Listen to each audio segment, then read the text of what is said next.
ಹಿಂದಿನ ವಿಡಿಯೋದಲ್ಲಿ ತುಂಬ ಈಸಿಯಾಗಿ ವಾಂಗಿಬಾತ್ ಪೌಡರ್ನ ಮನೆಯಲ್ಲೇ ಹೇಗೆ ಮಾಡೋದು ಅಂತ ತಿಳಿಸ್ಕೊಟ್ಟಿದ್ದೆ. ನೋಡಿಲ್ಲ ಅಂದರೆ ಒಂದು ಸಲ ಚೆಕ್ ಮಾಡ್ಕೊಳ್ಳಿ.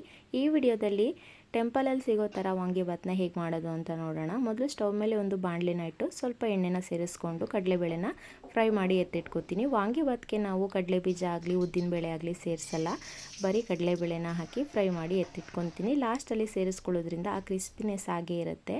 ಅದೇ ಬಾಣಲಿಗೆ ಸ್ವಲ್ಪ ಸಾಸಿವೆ, ಹಿಂಗು, ಕರ್ಬೇವಿನ ಸೊಪ್ಪು ಹಾಗೆ ಉದ್ದವಾಗಿ ಕಟ್ ಮಾಡಿರುವಂಥ ಕ್ಯಾಪ್ಸಿಕಮ್ನ ಹಾಕಿ ಅರ್ಧ ಭಾಗ ಬೇಯಿಸ್ಕೊಂಡು ಎತ್ತಿಟ್ಕೊಳ್ತೀನಿ. ಕ್ಯಾಪ್ಸಿಕಮ್ ಆಪ್ಷನಲ್, ಬೇಕು ಅಂದರೆ ಸೇರಿಸ್ಕೊಳ್ಳಿ, ಬೇಡ ಅಂದರೆ ಸ್ಕಿಪ್ ಮಾಡಿ.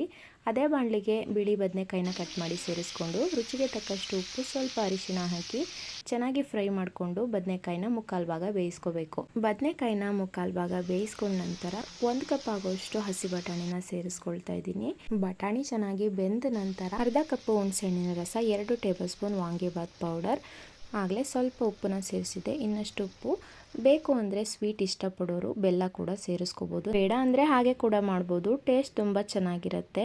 1-2 ನಿಮಿಷ ಚೆನ್ನಾಗಿ ಬೇಯಿಸ್ಕೊಂಡ ನಂತರ ಆಗಲೇ ಫ್ರೈ ಮಾಡಿ ಇಟ್ಕೊಂಡಿದ್ವಿ ಅಲ್ವಾ, ಕ್ಯಾಪ್ಸಿಕಮನ್ನು ಸೇರಿಸಿ ಮಿಕ್ಸ್ ಮಾಡಿಕೊಂಡ್ರೆ ವಾಂಗಿಬಾತ್ ಗೊಜ್ಜು ರೆಡಿ ಆಗುತ್ತೆ. ಇದನ್ನು ನೀವು 1 ವಾರ ಇಟ್ಟು ಕೂಡ ಬಳಸ್ಕೋಬೋದು, ತುಂಬಾ ಚೆನ್ನಾಗಿರುತ್ತೆ.